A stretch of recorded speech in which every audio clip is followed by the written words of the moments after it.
and also sort of the World Bank is stepping in too, also conducting investigations, prosecutions for bribery and the like. This is really a global, I mean, I think the Department of Justice and the SEC are sort of leading the way, but these are really, they are global efforts, and in some of the cases we'll talk about right now, they are the result, the enforcement has been the result of cooperation among different nations.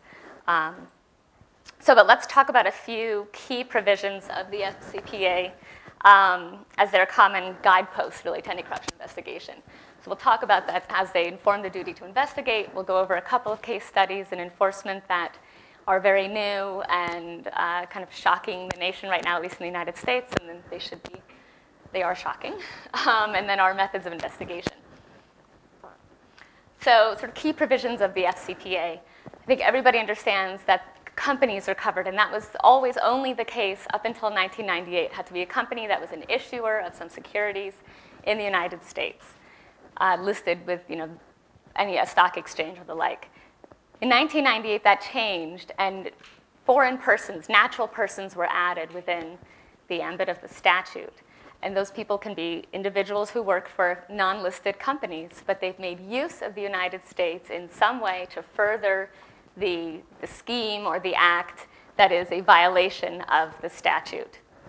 Some ways that they could make use of the United States, we talked about earlier just now, use of US banks to transfer money, a fax to the United States, a cell phone call to the United States, use of emails that are domained in the United States like Yahoo or Gmail.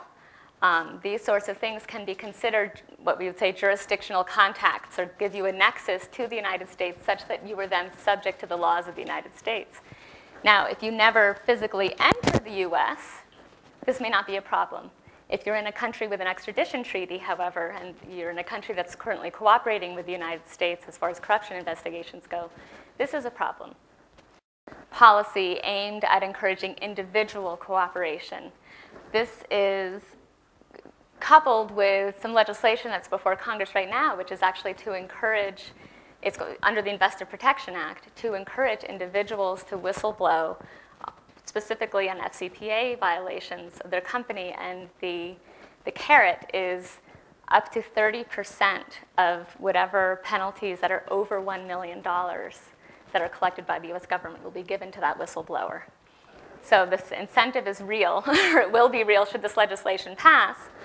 And again, also these sort of individual cooperation policy guidelines that have been that have been issued recently apply sort of a first-in-time rule, which is, again, what's the value of the individual's cooperation? All this will have to do with how they're going to, what sort of fine that individual may face. The SEC does not, it does only civil enforcement. There's no criminal enforcement. So these are really with respect to the severity of the fine and the sanctions. Might you be banned from working in a public company ever again? These sorts of things. So as an individual, your incentive now, should your company suddenly be under investigation, or should you think that it's going to happen very soon, to be the first to come forward. Because if you're the first to come forward, your value to the SEC is quite high. If you're the 9th or the 10th person, they don't need you anymore.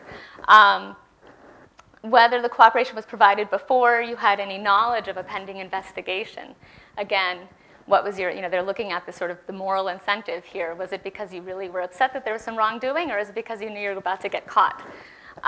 Whether the cooperation was truthful, complete, reliable, and also if you are a CEO or you have a decent-sized department underneath you, have you encouraged others to assist the SEC in cooperating with the investigation?